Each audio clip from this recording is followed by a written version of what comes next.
Rebel with a Cause, Mark Twain's Hidden Memoirs, Chapter 71, Too Hot to Handle, 1905. Near the end of 1905, I reached the scriptural statute of limitations, 70 years of age, 70. I was a time-expired man, to use Kipling's phrase.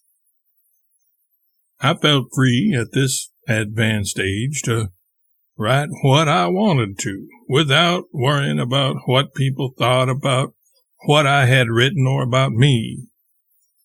I also felt the need to do it while I could, that is, while time remained to me.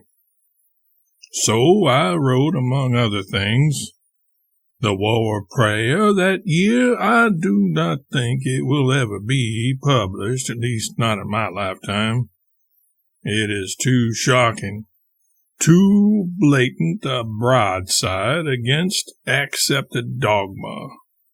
Actually, I did submit it to Harper's Bazaar, but they did not have the courage to print it. I do not blame them, as they have families to feed, and thus readers to please. I take full blame for the War Prayer, but truth be told, the thoughts it conveys were sown in my brain during a speech given in Keokuk, Iowa in 1861 by that erratic genius, Henry Clay Dean. The older I get, the more I agree with Dean's radical premise.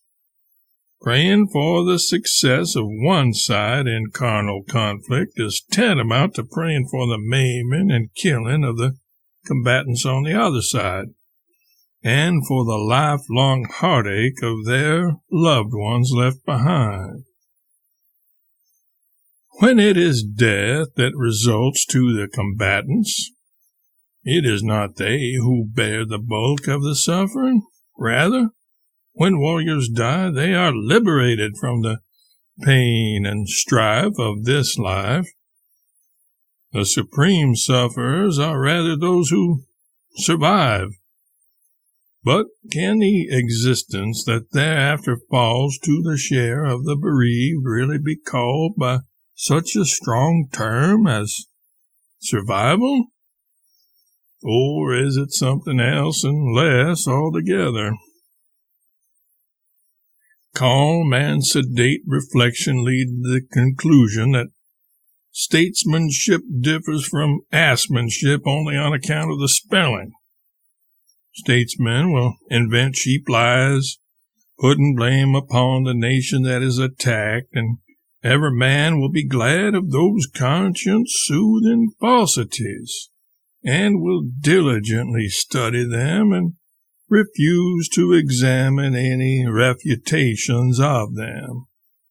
And thus he will by and by convince himself that the war is just, and will thank God for the better sleep he enjoys, following this process of grotesque self-deception. Editor's notes. Twain's official biographer, Albert Bigelow Paine, first printed an extract from the War Prayer in his biography of Twain, which was published 2 years after Twain's death in 1912.